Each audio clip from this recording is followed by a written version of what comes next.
Continuando con el curso de materiales en ingeniería, entramos en la unidad 2, donde veremos unas diferencias y definiciones de ciencia e ingeniería de materiales y nos centramos en el primer gran concepto de la materia del curso, que son las propiedades de los materiales.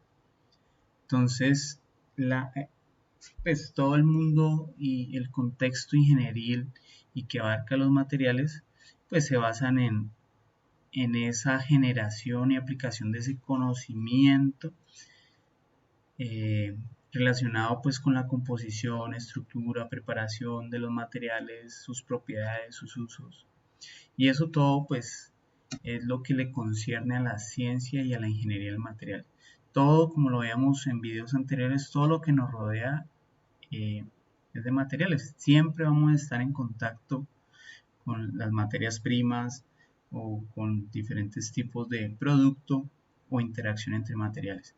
Entonces, otro concepto muy importante de aclarar: la ciencia y los materiales comprenden la naturaleza del material, o sea, la composición, comprende la microestructura, lo de adentro. Si yo quiero conocer por qué un material resiste, por qué es dúctil, ya veremos que es dúctil, por qué es resistente, por qué es denso, liviano, en fin. Tengo que conocer la ciencia de los materiales, la naturaleza de los materiales, adentro, su microestructura, sus átomos, en fin. Y eso lo veremos en la unidad 3, en la siguiente. Mientras que la ingeniería de materiales ya es toda esa síntesis del conocimiento de su naturaleza y poderlos aplicar para satisfacer una necesidad específica. En otras palabras, tiene que ver con las propiedades del material. Tiene que ver cómo ya pongo en funcionamiento ese conocimiento o toda esa ciencia. Siempre ir de la par. Entonces, una pregunta que normalmente me gusta hacer: ¿cómo modifico las propiedades de la materia? ¿Cómo hago para modificar una propiedad de un material? Pues la respuesta es conociendo la microestructura de la materia, conociendo la naturaleza del material, conociendo adentro cómo está. Así, conociendo composiciones químicas, cómo está distribuido los átomos, toda esa microestructura, así yo puedo modificar las propiedades del material. Entonces se relaciona la ciencia con la ingeniería para poder modificar. Si yo quiero modificar las propiedades de un material, tengo que conocer la ciencia. En otro ejemplo que a veces me gusta ilustrar, hagamos de cuenta que la ciencia en los materiales es la academia, mientras que la ingeniería de materiales es la industria. Tienen que ir de la mano. La industria tiene que proveerle necesidades, problemas, diferentes cosas a la academia para que la academia investigue, desarrolle, analice y así pueda generar un desarrollo en la industria. Lastimosamente en nuestro medio, muchas áreas, la academia va por un lado y la industria por otro.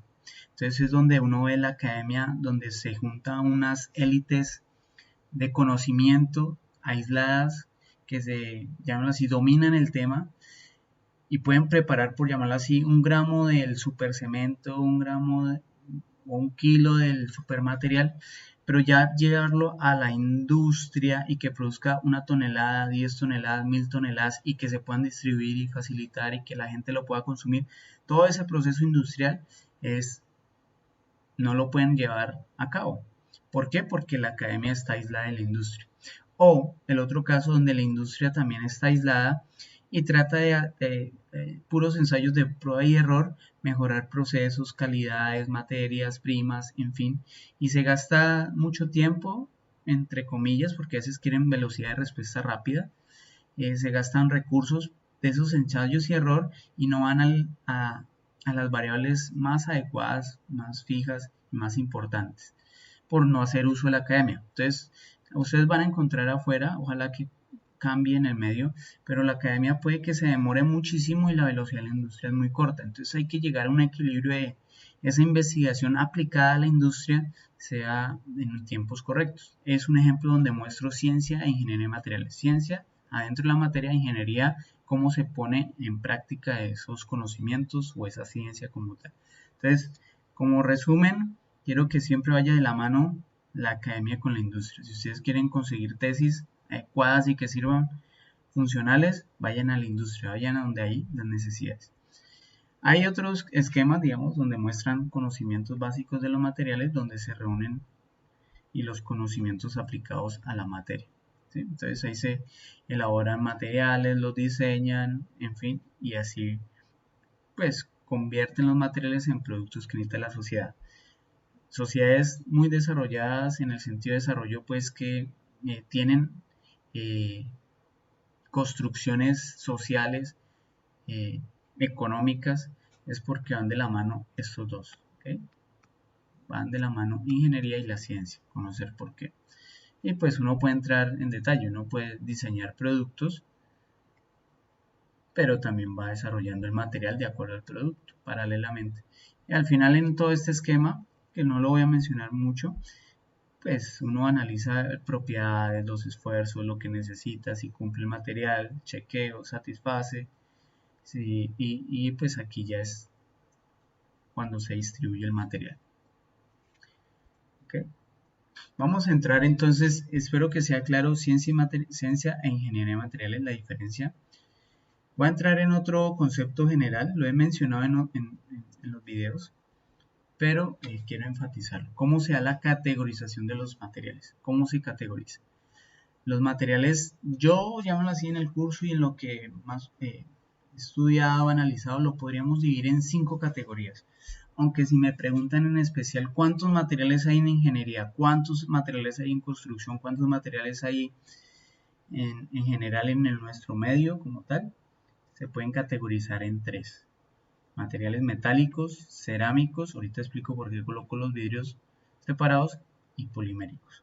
Ya la combinación entre ellos, entre metal, cerámicos, polímeros, o entre ellos mismos metal, polímero, en fin, cerámico, polímero, cerámico, metálico, en fin, son materiales compuestos. Y coloco otra categorización que son los semiconductores, que esta es la base de la electrónica. Si me dijeran de qué están hechos los materiales que almacenan información y como los transistores y toda esa parte, pues son un tipo de cerámico que le he hecho modificaciones eléctricas que ya los veremos en la unidad 3, cuál es la causa. ¿Por qué separo vidrios de cerámicos? Porque el vidrio se considera un líquido solidificado. Su microestructura es amorfa, mientras que los cerámicos la microestructura es cristalina, o sea, organizada en ciclos repetitivos, medibles, cuantificables, mientras que los vidrios, los átomos están en desorden. Si están unidos, ya entraremos, como les digo, en la ciencia de materiales más a fondo, pero están al azar. Por eso lo coloco afuera. Pero en general, casi todo el mundo considera que el vidrio es un cerámico. ¿Okay? Entonces, en resumidas cuentas, si podríamos hacer un listado de materias primas y empezar a categorizar, podríamos categorizar metálicos, cerámicos y poliméricos. Y sus combinaciones de propiedades pues nos daría los materiales compuestos. La idea es que en el curso hagamos el proyecto y que fabricamos un material compuesto, ¿okay? Que es para hacer algo práctico. Hay distintos tipos de enlaces y creo que ustedes en los cursos de química y laboratorio de química los han visto, y es debido a esos tipos de enlaces interatómicos que se da la categorización. ¿Okay? Y es un poco de lo que he hablado, pero lo voy a resumir en este esquema general. Tenemos los 3 materiales básicos, metales, lo vuelvo a repetir, cerámicos, poliméricos, plásticos. Los metales, ¿qué enlaces tienen? Pues su propio nombre lo dice, principalmente tienen metales. ¿Puede que yo coloque algunos iones en los metales? Sí, entonces tengo un pedacito de iones. La mayoría de los polímeros, ¿qué enlace tienen? La mayoría de los polímeros tienen enlaces covalentes. Todos los enlaces covalentes. Los cerámicos, ¿qué enlaces tienen principalmente? Iónicos. Puede que algún cerámico principalmente y algunos cerámicos tienen un rango aquí de covalentes. ¿Cómo son los metales? Los metales se categorizan en elementos. casi todos los metales, estamos hablando de elementos de la tabla periódica. Hierro, silicio, hierro, aluminio, cobre, oro, plata, etc.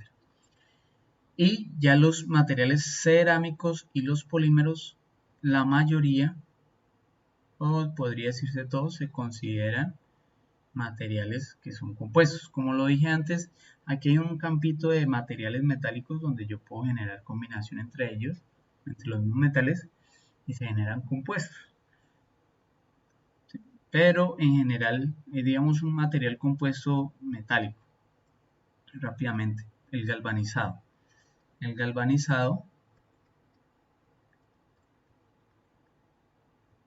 algo más conocido del galvanizado son las tejas de zinc. Esas tejas de zinc, llamémoslo así, se fabrican de hierro y por un baño donde se funde el zinc, se llama galvanizado el proceso, coloco una película de zinc. Ambos son metales y genera un material compuesto laminado entre las capas de hierro y zinc. ¿Vale? Pero bueno, después miramos mucho más ejemplos. Quiero solo precisar la categorización de los materiales. Entonces los cerámicos, la mayoría son compuestos. Y cuando hay compuestos son óxidos, digamos. Óxido de hierro, óxido de aluminio, óxido de silicio. ¿Vale?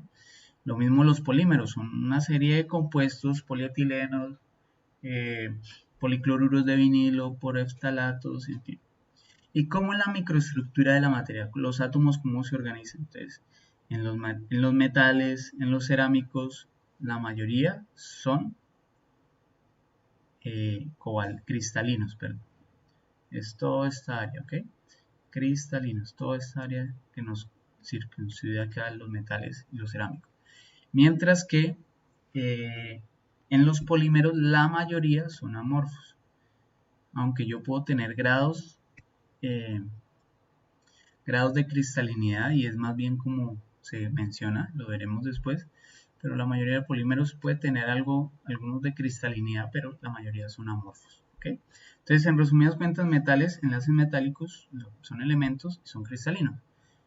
Los cerámicos son enlaces iónicos la mayoría y covalentes son compuestos y son cristalinos. Los polímeros, la mayoría son covalentes, compuestos y amorfos. ¿Okay? Este esquema pueden que le resuman por esa categorización que se da. Uno de los materiales más difícil de categorizar y que casi no lo categoriza uno es el agua. Si uno mira por los enlaces del agua, estamos hablando de un enlace covalente, pero también secundario, que ya en la ciencia hablaremos un poquito más de eso. ¿Okay? Entonces, en los materiales compuestos uno puede mezclar, como les decía, hacer la combinación, porque uno lo que busca es aprovechar las propiedades de ambos. Ejemplo, el concreto reforzado, que es lo que uno ve, los puentes, las vigas, las columnas, uno tiene el concreto y tiene las varillas. Entonces, el concreto viene reforzado como tal porque el concreto resiste a compresión, a resistencia a compresión, ya veremos más en detalle propiedades, y las barras resisten a tracción o a tensión. Entonces combino las dos propiedades. Lo mismo, polímeros de relleno para adquirir estabilidad en estructuras fisuradas, o algo tan sencillo como las bolsas metalizadas entre polímero y metal para mantener el calor, aislarlas de la temperatura en algunas ocasiones, mantener calientes los alimentos, en fin. Solo es como un resumen como tal. Entonces, lo importante es entender que todo se está interactuando entre esa ciencia y entre esa ingeniería. Y en la ingeniería pues hay procesos, técnicas, entre más procesado sea el material pues los costos aumentan, entre más transporte, digamos una recomendación que les doy, si van a montar industria, la industria tiene que estar cerca de las materias primas o cerca de los consumidores. Lo ideal que tengan es que estén cerca de las materias primas y a los consumidores. ¿Por qué? Porque el flete, digamos, de transporte va a aumentar mucho sus productos.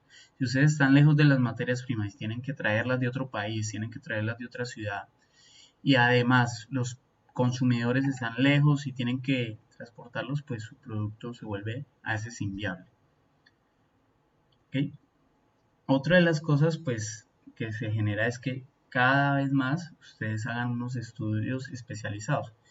Con eso termino este primer video de las propiedades. Es la motivación, el incentivo de que toda industria tenga un área de investigación, desarrollo, innovación, de análisis, y eso va a llegar a mejorar los costos a final de cabo, pero también a desarrollar productos que no se van a quedar estáticos y que con el tiempo perecen o mueren. Como hablamos en el video anterior, digamos, la tubería de concreto que se utiliza en alcantarillado ya es mínima, ahora se utiliza sobre todo polimérica.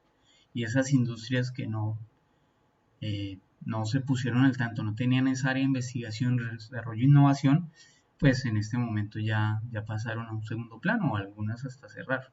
Entonces tengamos en cuenta que los materiales van transformándose, las sociedades van adquiriendo nuevas formas de construir, de pensar, de formar industria y sociedad. ¿Okay? Muchas gracias, hasta aquí va el primer video de propiedades.